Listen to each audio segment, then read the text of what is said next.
Assalamualaikum warahmatullahi wabarakatuh. Halo sahabat TV 10, alhamdulillahirrabbilalamin. Puji syukur kehadiran Allah Subhanahu wa taala yang senantiasa memberikan kepada kita nikmat Islam dan juga iman, dan tentunya kita selalu diberikan kesehatan.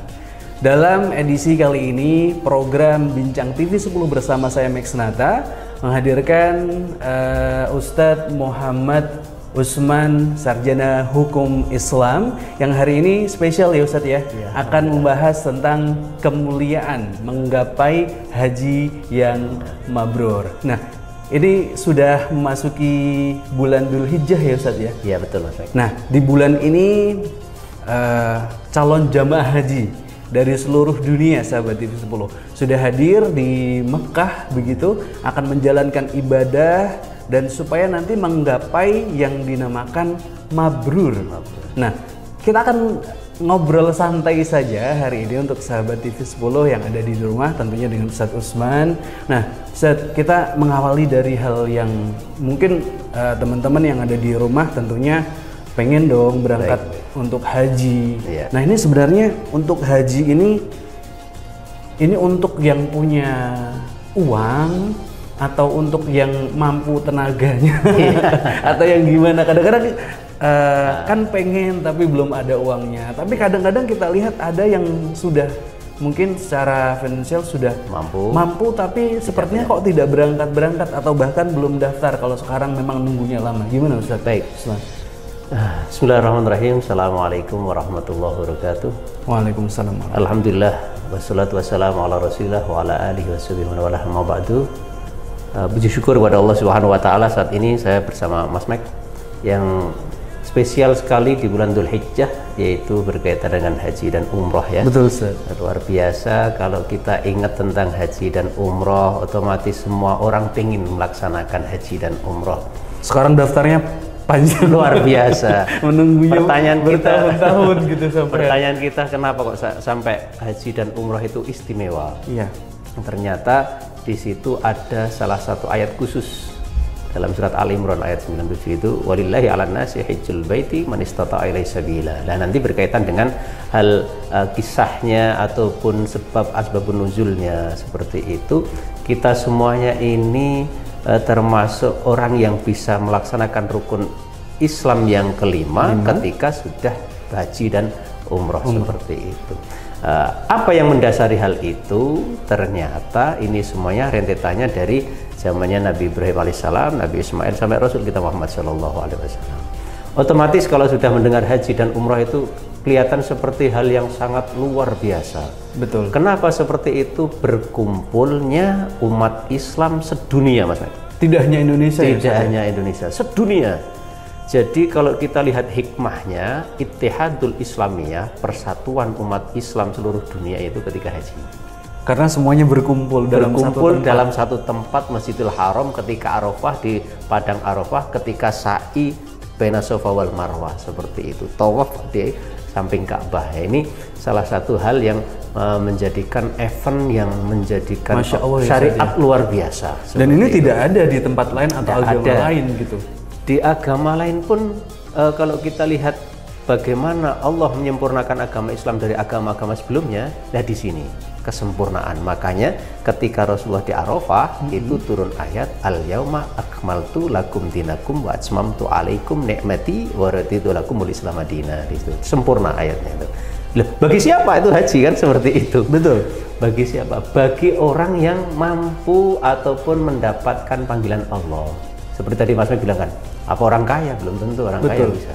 Kaya dalam hal apa? Seperti itu. Kaya dengan finansial mungkin, tapi kalau belum dipanggil oleh Allah belum bisa melaksanakan. Belum berangkat. Belum berangkat. Tapi kadang-kadang yang kita lihat di masyarakat bahkan ada yang terlihat mungkin dari rumahnya sederhana atau beliaunya sangat sederhana, tapi mungkin masyarakat dikejutkan ternyata berangkat haji. Betul. Gitu, mampu gitu. Itu menarik Ustaz gitu. Mungkin kita lihat kalau yang namanya haji dan umroh terkadang tidak bisa dilogika dengan akal manusia. Terkadang orang bermodal uang koin pun bisa haji dan umroh. Kenapa? Nabung. Bukan nabung. Ternyata ada kisah yang menarik. Ada orang kisah menarik yang nyata saja ya. Dengan sepedanya bisa umroh. Sepeda Betul, ondel. betul. Ini dengan koin. Apa ternyata orang ini punya kelebihan yaitu ahli Quran. Oh begitu. Jadi saya salah tadi kalau nabung. Ya mungkin hal itu jadi salah satu cara. Tapi Ya. ahli Quran ini ternyata yang di Quran ini adalah orang-orang yang punya harta, punya kekuasaan atau punya kemampuan. Nah, ketika orang yang punya harta tadi melakukan haji ataupun umroh, dia merasa nanti kalau di sana saya masuk angin siapa yang ngeroi? Akhirnya bagaimana? Ya sudah, ini tukang kerok saya aja yang saya bawa ke sana. Masya Allah. Itu kisah nyata. Ustaz? Kisah nyata. Wah, luar biasa. Jadi saya baru dengar, Ustaz. Iya. Menggugah sekali. Iya, seperti itu. Jadi memang syaratnya bukan tentang siapa yang secara finansial terlihat mampu gitu ya, Ustaz ya. Kalau sudah panggilan Allah, siapapun bisa. Siapapun bisa bisa. berangkat dan dengan jalan seperti jalannya Allah apapun, yang ngatur. yang tidak disangka-sangka. Yang tidak bisa kita prediksi dari mana itu. Dan itu kejadian sangat-sangat luar biasa, banyak sekali. Dan ini adalah ibadah yang sangat luar biasa mulia ya, Ustaz ya. Di sini membuktikan bahwasanya kekuasaan Allah. Makanya yang paling inti bagaimana kita itu memiliki ikatan yang kuat kepada Allah dan Rasulullah, seperti itu. Dan punya istilahnya itu azam ya, Ustaz ya. Azam dan Keinginan ikhtiar yang juga, kuat, seperti ikhtiar itu. juga. Nah, di situ. Ini kaitannya dengan haji, fenomena haji yang ada di Indonesia saat ini, saat sekian lama menunggu. Ini memang apakah terjadi juga di tempat lain atau negara lain? Melihat sahabat TV 10 Ustaz Usman ini dahulu kala pernah menjadi panitia ya Ustaz ya, ketika jadi mahasiswa di Timur Tengah. Ini membersamai jamaah untuk menjadi panitia haji di Saudi Arabia. Ya, baik. Untuk dulu PPIH namanya, Panitia Pelaksana Ibadah Haji, yang kebetulan itu saya ditempatkan di daerah kerja Jeddah tahun 2008 itu. Ya. Berkaitan dengan antrian, itu kebijakan dari kedua belah pemerintah ya. Nah, kalau pemerintah Saudi bagaimana, pemerintah Indonesia bagaimana, itu semuanya kewenangan dari pemerintah masing-masing. Yeah. Karena kalau dilihat dari kuotanya, dilihat dari antusiasnya orang yang ibadah haji sangat luar biasa. Kalau seandainya itu misalnya tidak ada kuota untuk masuk ke Masjidil Haram, mungkin kita semuanya bisa haji semuanya. Gitu. Luar biasa. Bahkan daya tampung di Masjidil Haram, Masjidil Nabawi kan disesuaikan dengan kondisi yang sana. Kalau dilihat dari ketika kita menjadi panitia seperti itu, jadi begitu banyaknya orang yang di dunia dengan daya tampung yang sekian. Dan ini kan harus dibagi dari seluruh negara, yang akan datang. Ya, seperti itu. Adapun nanti jaraknya ketika daftar sampai berangkat haji sekian tahun, itu yang berkewenangan adalah pemerintah Indonesia sendiri. Kalau kita tidak masuk ke ranah situ gitu. Betul. Kalau kita pengen Ustaz, kita yang masih di Indonesia pengen mendalami tentang makna kemuliaan haji itu sendiri. Mungkin misalkan dari mulai ihramnya, sa'inya, itu makna-makna syarat rukun haji itu maknanya apa saja ini? Luar biasa. Ketika kita berkaitan dengan hakikat ya. Iya, hakikat. Hakikatnya orang haji ini pertama adalah ibadah fisik. Ibadah fisik. Ya. Kenapa ibadah fisik? Karena ketika kita melaksanakan rukun, wajib dan sunnah haji, semuanya berkaitan dengan fisik. Betul. Misalnya harus gitu ya. Dengan luar biasanya ketika wukuf di Arafah dengan terik matahari yang demikian panasnya, kita mabit di Musdalifah dengan area yang segitu luar biasa padang pasirnya, mabit di Mina, tawaf Ka'bah, sa'i antara Safa Marwah, harus berjalan-jalan dengan luar jamaah biasa yang lain. Kita mulai dari hakikat ihram misalnya ya Mas. Ya. Hakikat ihram ini kalau seorang laki-laki hanya memakai dua helai. Betul, hanya atasan sama bawahan saja. Terus tidak boleh berjahit. Dalam ihram itu niat. Nah, niatnya yang sempurna karena yang dinamakan haji itu qasdul bait lil ibadah. Kita bermaksud ke rumah Allah, yaitu Ka'bah al-Musyarrafah untuk ibadah. Nah, di situ menunjukkan bahwasanya kita semuanya ini sebenarnya tidak punya apa-apa. Dengan dua kain itu di hadapan Allah, apapun pangkatnya, Mas Mike. Jadi perumpamaannya manusia seluruhnya dari dunia itu sama di hadapan Allah gitu ya. Tidak ada. Coba kalau kita lihat, misalnya ada orang punya pangkat jenderal, pangkat presiden, pangkat menteri. Ketika sudah pakai pakaian ihram, Nggak ada itu namanya. Nggak ada yang kenal, Nggak semuanya ada yang sama ya. kenal, semuanya sama. Ihram sama, bajunya bahkan tidak ada yang berjahit. Seperti itu. Dan sunahkan pakai pakaian putih. Seperti itu. Dua helai. Apa? Kemana toh? Nanti ujungnya itu ke kematian. Ujungnya dari kehidupan ini semua ya. Semuanya itu, yang di bawah hanya itu saja. Itu ihram. Ini apa kalau dimaknai dari ihram saja sudah inti dari hidup gitu ya, Ustaz? Sebenarnya inti hidup kita ya di ihram itu. Iya betul. Ini kan kayaknya kalau kita misalkan merasa punya harta atau kekayaan atau sekarang dilema berbagai macam masalah di Indonesia itu kayaknya kalau kan sekarang kayak kalau orang punya orang dalam gitu. Iya. Ini nggak berlaku ya. Nggak berlaku. Walaupun misalnya kita pakai jam tangan seperti ini, pakai ihram kan dilepas sunahnya, cincinnya seperti itu dilepas. Nggak pakai pakaian yang berjahit dilepas semuanya. Sabuk, bahkan sabuk kalau untuk yang pengaman itu ada khusus sabuk ihram ya. Bahkan ketika ihram pakai peci pun nggak boleh. Perlu dilepas. Lepas semuanya. Lepas semua. Ini artinya kita semuanya itu berkaitan masalah duniawi nggak ada. Itu baru ihram. Nanti kalau tawaf apa Ustaz? Tawaf ini mengelilingi. Coba kita lihat. Ya. Ketika tawaf itu kan dari setarnya dari Hajar Aswad. Nanti kembali ke Hajar Aswad lagi satu putaran. Kehidupan itu ya berputar seperti itu. Ujung-ujungnya apa? Coba kita lihat. Ya. Dari pagi kita tidur, nanti pakai lagi, tidur lagi, makan lagi, terus seperti itu. Kalau tidak ada muatan ibadah, apa artinya? Kan seperti itu. Terus kiblatnya satu. Sebagai kiblatnya seorang yang tawaf, yaitu samping kiri kita adalah Ka'bah. Tidak boleh samping kanan Ka'bah. Itu. Jadi kiblatus sholah al-Ka'bah. Jadi kemanapun muaranya satu tempat gitu. Satu. Nah, pada Ka'bah al-Musyarrafah yang sudah awalu baitin wudi linnas di Baghdad al-Mubarakah. Nah, pertama kali bangunan yang diletakkan oleh Allah. Satu itu. Terus kalau kita munajat doa, kiblatul doa. Kenapa orang doa itu menghadap ke atas itu? Iya. Nah, atas ini kiblatul doa. Nah, kalau sujud kok di bawah? Kita lihat. Karena tempat sujud itu kiblat itu sujud seperti itu. Jadi semuanya itu punya kiblat sebenarnya kalau kita bicara hakikat ya. Iya. Seperti itu. Ya mudah-mudahan kita semuanya bisa menerima hakikat orang yang haji, orang umrah itu. Sa'i. Itu dari tawaf toh? Iya, tadi tawaf. Sa'i dari antara Safa sama tawaf. Kemudian apa ini sa'i Ustaz? Sa'i yang bisa diambil? Kalau kita lihat dari awal mula Siti Hajar ini mencari air ya? Untuk seorang anak Nabi Ismail. Ini apa? Ikhtiar kita untuk masalah kemaslahatan umat. Ikhtiar kita dimanapun kita berusaha, berikhtiar, kembalinya kepada siapa toh? Keluarga kan?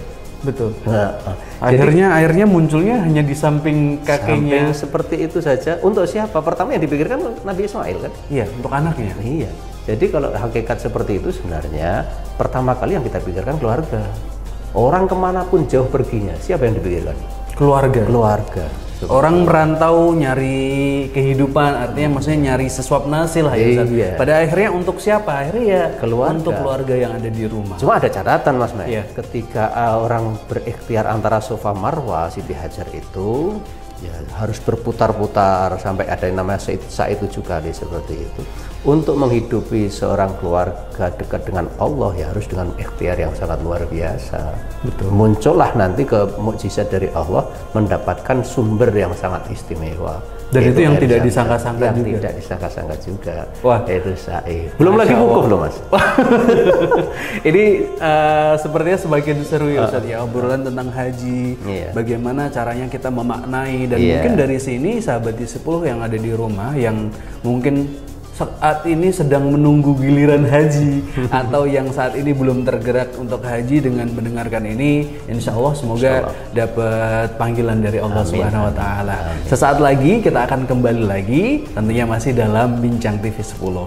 Jangan kemana-mana.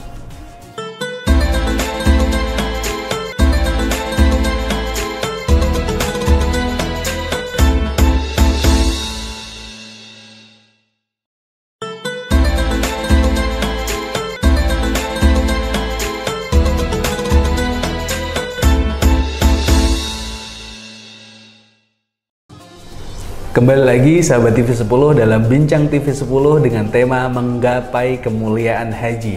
Ini di bulan Dzulhijjah, saudara-saudara kita yang sedang menunaikan ibadah haji atau akan menunaikan ibadah haji sudah berkumpul di Mekah gitu, Ustaz. Tadi sudah kita bahas beberapa tentang bagaimana kita memaknai hakikat-hakikat dari syarat dan rukun haji. Tadi yang sudah dibahas ada ihram, kemudian tawaf, sa'i, kemudian berikutnya wukuf.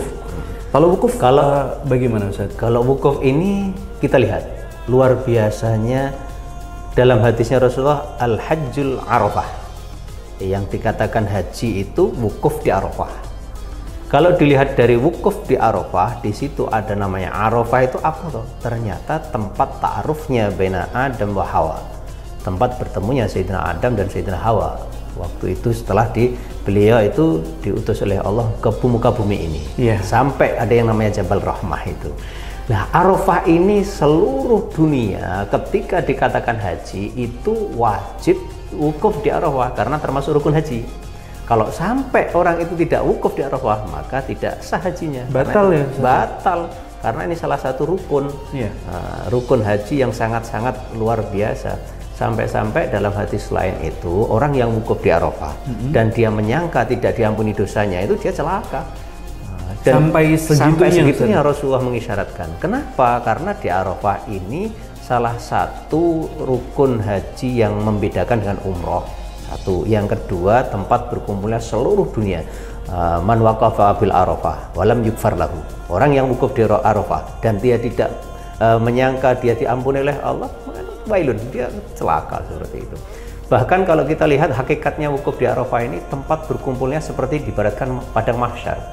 Padang Arafah, padang pasir, permisalan gitu. Permisalan, dan matahari di atas kita. Itu mengingatkan nanti supaya di akhirat nanti akan dikumpulkan di padang seperti mahsyar, seperti ini. Bahkan kalau di padang mahsyar antara manusia dengan matahari hanya 1 jengkal saja. Kalau di ini kan masih luar biasa ya.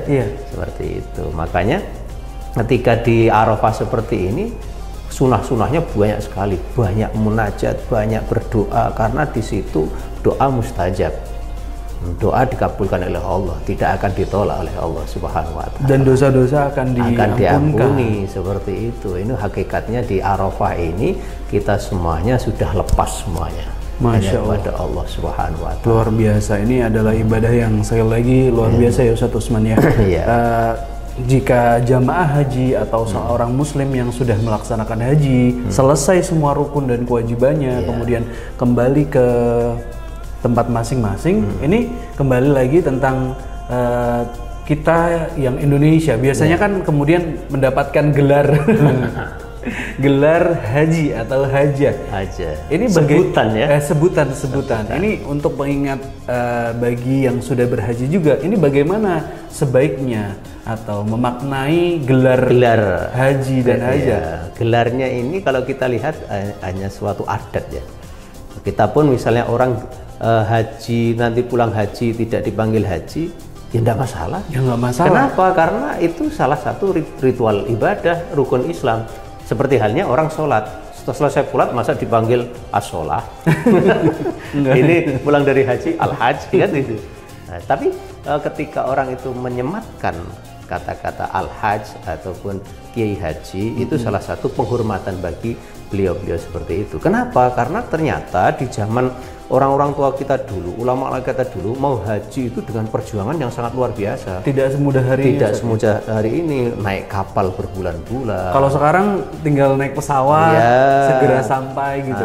Dan penghormatan seorang masyarakat kepada orang yang berhaji akhirnya dikasih titel ataupun predikat haji seperti itu. Bukan berarti tentang yang terjadi mungkin sekarang ada di beberapa daerah. Semoga di lingkungan kita tidak gitu ya Ustaz ya. Karena masih ada beberapa daerah yang kemudian menganggap bahwa titel haji atau hajah ini adalah sesuatu yang agak sakral gitu.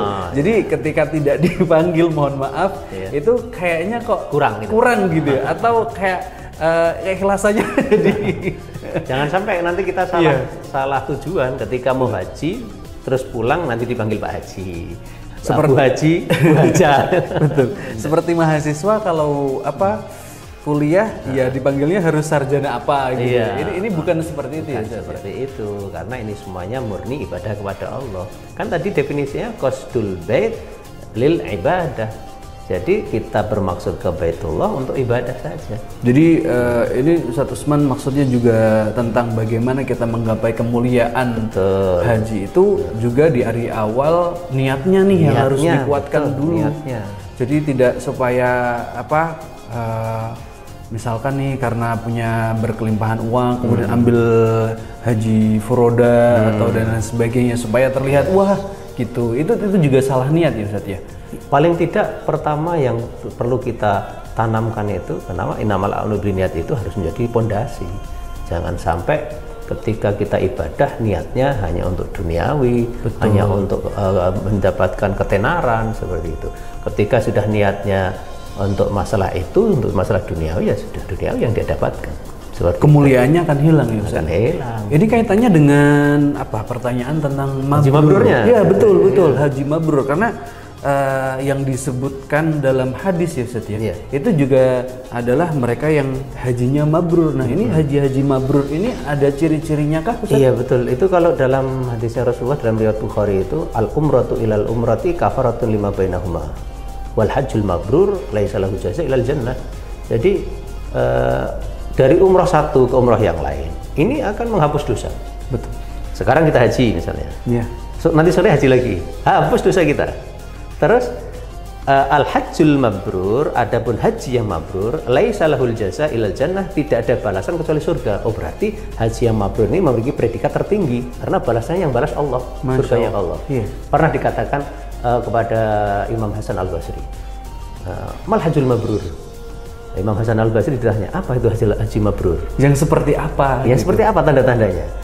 Ternyata beliau mengatakan antar ji'a zahidan fid dunya wa raghiban fil akhirah. Sayyidina Hasan Al-Basri ditanya, haji mabrur itu apa? Engkau pulang dari haji antar ji'a zahidan fid dunya. Apa? Zuhud masalah duniawi. Pangkat derajatnya ini hanya sebagai amanah saja, tidak menjadi tujuan utama. Harta kita sebagai, bukan yang dibangga-banggakan. Bukan. Ini menurut Imam Hasan Al-Basri ya. Iya. Kalau kita melihat ulama-ulama ini, beliau sudah ulama dunia akhirat kan seperti itu. Tidak menjadi tujuan utama. Tadi misalnya dipanggil haji ya enggak, dipanggil hajah ya enggak. Ya pokoknya itu semuanya sebagai wasilah kepada Allah.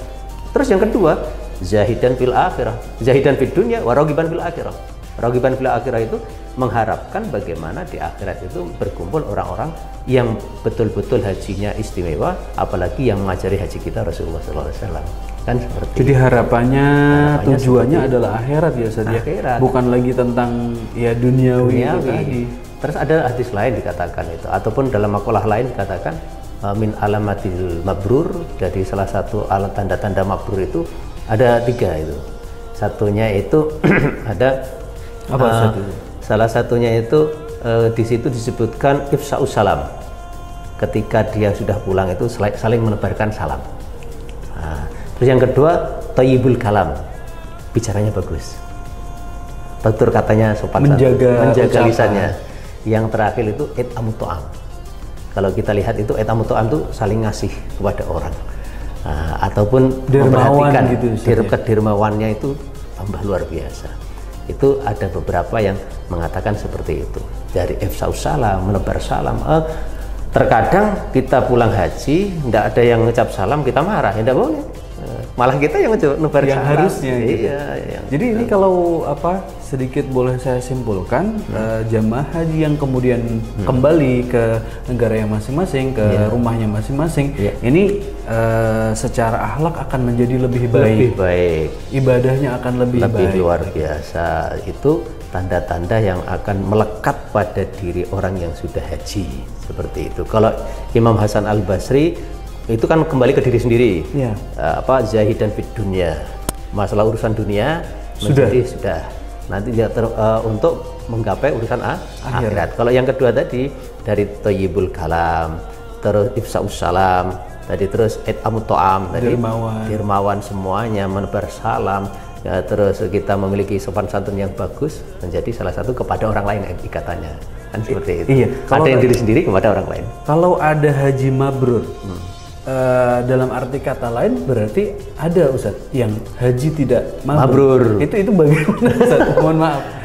Nanti dilihat, supaya menjadi acuan supaya iya betul. Apa begitu. Gini seperti ini kalau kita lihat dari hadisnya Rasulullah. Iya. Man hajjal bait. Orang yang haji ke Ka'bah, lam yarfus wa lam yafsuk, kharajat kawaladat ummi atau kama qala. Orang yang haji ke Baitullah, ya, dia itu tidak berkata kotor, tidak berbuat kefasikan, nanti keluar dari haji itu bersih seperti dia baru lahir dari rahim seorang ibunya. Jadi masih suci setelahnya. Suci, makanya dari awalnya harus istimewa untuk menggapai haji mabrur itu. Betul, untuk menggapai kemuliaannya. Betul, seperti itu. Jadi ketika orang pengen mendapatkan haji mabrur, pertama ketika dia ini pengen melaksanakan ibadah haji dengan niat yang baik. Yang kedua, ketika dalam keadaan di Haramain Syarifain, lam yarfus itu berkata kotor. Tidak boleh kita ini sembarangan mengatakan kotor, walaupun itu pun banyak kekurangan, banyak tantangan, banyak kejadian. Karena di situ berkumpulnya orang seluruh dunia. Dan kalau saya dengar Ustaz dari teman-teman yang sudah berhaji itu tahun lalu, ada teman yang melaksanakan haji itu ceritanya memang ada kalanya kita itu diuji secara hawa nafsu gitu. Pengennya mengumpat karena ada negara-negara yang beda kultur gitu, kasar gitu Ustaz. Itu cara menanggapinya bagaimana? Sabar. Betul, harus sabar. Ujian paling utama itu sabaran di sana. Di sana. Selain fisik tadi Ustaz. Selain fisik tadi, kita harus sabar nata hati. Itu akan dekat dengan haji mabrur. Yang paling luar biasa itu dengan harta yang halal. Di situ yang menjadi kunci utama semua ibadah, bukan cuma di haji saja. Ketika kita berangkat haji dengan harta yang halal, harta yang suci, harta yang bersih tanpa ada sedikit subhat pun, Allah akan memberi kemudahan semuanya dan orang ini akan mendapatkan haji yang mabrur. Di situ yang menjadi salah satu kuncinya. Kunci utama dengan harta yang halal. Karena kalau hartanya subhat, hartanya apalagi haram, ya nanti di sana juga seperti itu yang akan ditampakkan oleh Allah Subhanahu wa taala. Akan mendapatkan kesulitan gitu. Akan mendapatkan rintangan-rintangan dan tantangan yang tersendiri. Dalam ibadah pun, dalam muamalah pun, atau dalam melaksanakan rukun wajib dan sunnah-sunnahnya. Seperti itu. Betul. Jadi ini adalah bukan berarti yang kemudian berangkat itu kemudian di sana enak, mudah begitu ya Ustaz ya. Jadi ujian demi ujian juga harus dilalui untuk itu tadi menggapai yang namanya kemuliaan haji Ustaz ya. Untuk menggapai yang dinampakkan haji mabrur gitu Ustaz ya. Iya, itu beberapa hal yang perlu kita ingat. Selain kita ini, wah saya mampu haji, saya mampu umroh. Ingat, yang buat kita haji, yang buat kita umroh, harta yang bagaimana? Seperti apa? Dari mana? Bagaimana cara mendapatkannya? Gitu. Kalau kita ingat secara hakikat, yang ditanya sampai double itu cuma masalah harta. Kalau yang lain enggak. Coba kalau kita lihat, hartamu dari mana dan engkau tasarrufkan kemana? Dua kali. Kalau usia. Selesai usiamu untuk apa? Udah gitu toh. Kalau itu pertanyaan secara hakiki dalam kehidupan. Oh iya Ustaz. Jadi kalau saya jadi maksudnya jadi lebih mengerti gitu. Ternyata lebih detail pertanyaannya ya Ustaz ya. Sampai 2 kali itu tadi. Dari mana dan bagaimana cara membelajarkannya, menggunakannya. Untuk apa? Ini adalah bagian dari yang terpenting. Bagaimana caranya kita supaya mendapatkan haji yang mabrur. Dan kemudian di sana juga diberikan kemudahan-kemudahan. Salah satu contoh misalkan kalau kita bersinggungan dengan negara yang lain yang mungkin dengan kultur yang lain berbeda, kita jadi agak shock. Mungkin juga kita secara adatnya mereka. Betul, secara fisik Indonesia ini ada agak kecil-kecil ya Ustaz ya. Medium. Dibandingkan dari Eropa atau Timur Tengah gitu kan. Ini kita perlu sabar, perlu menata hati dan kaitannya dengan itu supaya mudah. Memang hartanya dulu dari awal juga harus jelas benar-benar halal, bukan yang subhat. Nah, Ustaz, ini untuk yang sudah haji juga, bagaimana kalau misalkan ini sudah kembali ke Indonesia, kemudian menjalani aktivitas, kemudian merasa kok ada yang kurang atau ada yang berubah mungkin dari sikapnya atau perilaku yang tadinya merasa harusnya lebih baik. Kalau untuk pengen haji lagi gitu, itu secara hukum bagaimana Ustadz? Sedangkan kan ini haji harus antri dan masih banyak saudara-saudara yang belum haji juga gitu. Kaitannya dengan hukum haji, orang yang mampu haji dengan syarat dan semuanya, mampu secara fisiknya, mampu secara hartanya, yaitu satu, dia memenuhi rukun yang pertama, yaitu rukun mampu tadi, maka haji itu namanya fardu ain. Fardu ain. Wajib ya. Wajib sudah. Dia sudah mampu hartanya, mampu kesehatannya, mampu perjalanannya, meninggalkan anak istrinya, ataupun mampu membiayai semuanya. Ketika hal itu sudah terjadi, maka wajib hajinya, fardu ain. Ketika dia pengen haji lagi, wow, yang kedua, pengen menghidupkan syiar Ka'bah, nanti di mazhab Imam Syafi'i namanya fardu kifayah. Fardu kifayah. Ini salah satu hukum yang terkadang kita tidak tahu. Oh, ini hajinya tiap tahun, apa nggak pengen gantian sama orang lain? Benar, kadang-kadang yang muncul di masyarakat seperti itu. Fardu kifayah hukum. Adapun kalau yang sunnah, yaitu hajinya anak kecil yang belum balik itu. Makanya banyak kita lihat anak kecil yang belum balik diajak itu. Ini sunnah hajinya. Nanti kalau dia besar masih punya kewajiban ibadah haji lagi ketika beliau mampu. Artinya bukan kemudian ketika kecil sudah haji terus gugur ya? Enggak, nanti masih punya kewajiban lagi. Ataupun budak hamba sahaya, itu masih sunnah. Ada makruh. Makruh itu, maaf, ada seorang yang tidak punya apa-apa, dia haji, niatnya untuk meminta-minta. Nah, banyak sekarang ini supaya bisa mendapatkan hartanya atau bekalnya hajinya dengan minta-minta ini, akhirnya maaf minta pertolongan kepada orang lain, itu makruh. Ada lagi yang haram. Haram itu satu, hajinya seorang istri, para istri harus dengan izin suaminya, dan ini tanpa izin. Nah, kalau misalnya dia tanpa izin suaminya, haram ya, tidak boleh. Ataupun seorang wanita, seorang istri tidak dibarengi dengan mahramnya, itu juga haram, seperti itu. Nah, mahram itu bagaimana? Oh, saya satu tim ini ada sama-sama perempuan, satu tim ya. Ini termasuk sesama mahram kan? Iya. Seperti itu. Ataupun mahram karena nasab, ataupun mahram karena musyaharah, ataupun karena rodoah. Itu yang kita lihat dari pendapatnya Imam Syafi'i, ada 5 hukum tadi. Nah, kalau pengen haji lagi, sekarang mampu lagi, ngambil visa ini, visa itu, mau nggak silakan. Seperti itu. Yang penting niatnya jangan sampai keliru. Gitu. Jadi ini yang perlu diperhatikan, ya, sahabat TV 10, jika sudah mendaftar, kemudian sudah melaksanakan hingga pulang kembali, kemudian suatu saat mungkin ada niatan kembali, ini ada hukum-hukumnya dan ini baik untuk dipelajari. Masya Allah Ustadz, ini hari ini luar biasa di Bincang TV 10 kita dengan tema menggapai kemuliaan haji. Ini Masya Allah dengan adanya Ustadz Muhammad Usman ini semakin tercerahkan. Semoga masyarakat semakin teredukasi gitu Ustadz, dan juga ini yang belum semoga sudah mulai pasang niat dan dimampukan oleh Allah gitu ya Ustadz. Ada istilahnya tip ketika kita belum haji. Penting ini. Ketika kita belum haji tapi mendapatkan ibadah haji. Bagaimana Ustadz? Pahalanya haji dapat.